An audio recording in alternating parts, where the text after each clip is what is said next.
ஆண்டவர் எனக்கு என்ன வசனம் வைத்திருக்கிறார்? நீதிமொழிகள் 16ஆம் அதிகாரம் 20வது வசனம். விவேகத்துடன் காரியத்தை நடப்பிக்கிறவன் நன்மை பெறுவான்.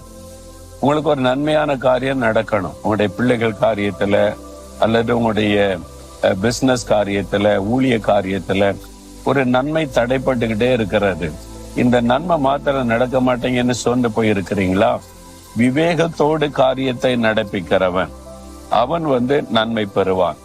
நம்ம எந்த காரியம் செய்தாலும் நம்ம நினைச்சபடி, நம்ம விரும்பினபடி, எனக்கு தெரியும், எனக்கு திறமை இருக்குன்னு செய்யாதபடி, இது எப்படி செய்யணும், இது எப்படி செஞ்சா சக்சஸ் ஆகும், இது எப்படி செய்தா ஆசீர்வாதமா இருக்குன்னு சொல்லி ஜெபம் பண்ணி தேவனுடைய விவேகம், ஞானத்தை பெற்றுக்கொள்ளணும். சிலர் சொல்லுவாங்க, பத்தியில புத்தி இருக்குதா, ஏன் இப்படி பேசின, ஏன் இப்படி செய்த, நீ புத்தியினமா நான் செய்துட்டேன் அப்படின்னு சொல்லுவாங்கல்ல. தாவீது கூட சொல்லுகிறார், ஒரு சமயத்துல ஆண்டவரே நான் புத்தியினமா செய்துட்டேனே, தப்பு பண்ணிட்டேனே என்பதாய். அதனால ஒரு பெரிய பாதிப்பு வந்தது. அதனால விவேகத்தோட செயல்பட்டாதான் நன்மையானதை நீங்கள் பார்க்க முடியும். அல்லது நீங்கள் எதிர்பார்க்கிற நன்மையை விட தீமை அதிகமாக்கிவிடும். நீங்க செய்யற காரியத்துல விவேகம் அவசியம். அந்த விவேகம், புத்தி, ஞானத்தை தருகிறவர் கர்த்தர். அவரை விசுவாசித்து, ஆண்டவரே உம்முடைய ஞானத்தை எனக்கு தாங்க, இதை நான் எப்படி செய்யணும்னு கேட்கணும். ஆண்டவர் சொல்ல, விவேகம், இந்த ஞானம் ரொம்ப அவசியம்.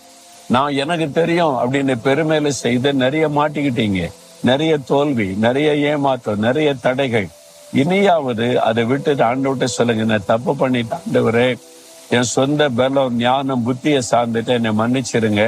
புத்தீனமா நிறைய காரியம் செய்தனால என் குடும்பமே பாதிக்கப்பட்டு போச்சுது.